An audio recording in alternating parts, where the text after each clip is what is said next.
Hello guys, in today's video, I'm going to show you how you can fix DNS probe finish NX domain error in your Google Chrome. Let's begin. First, open your favorite browser, Chrome, all right?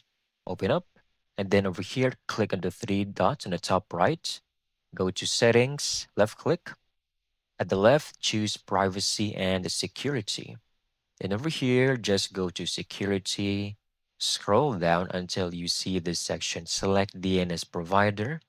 Click on the drop down and select Google Public DNS. All right. So you can now restart Google Chrome. And for some reason the problem still persists. What you can do is minimize this, go to Windows Start button, type CMD or command prompt, and make sure to run as the admin. I want you to enter these commands, all right? ipconfig space slash flush DNS. Hit enter. Next command would be ipconfig space slash release, right? Press enter. And then the next command would be ipconfig, right? Config space slash renew, hit enter.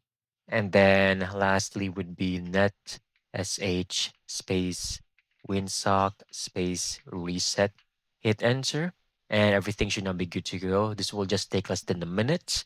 Then go ahead, reboot your computer. Once you're back, go ahead, test Google Chrome. Everything should now be working smoothly as ever. That's it. That's how you can easily get this done. Thank you so much for watching. I hope you found this video very helpful.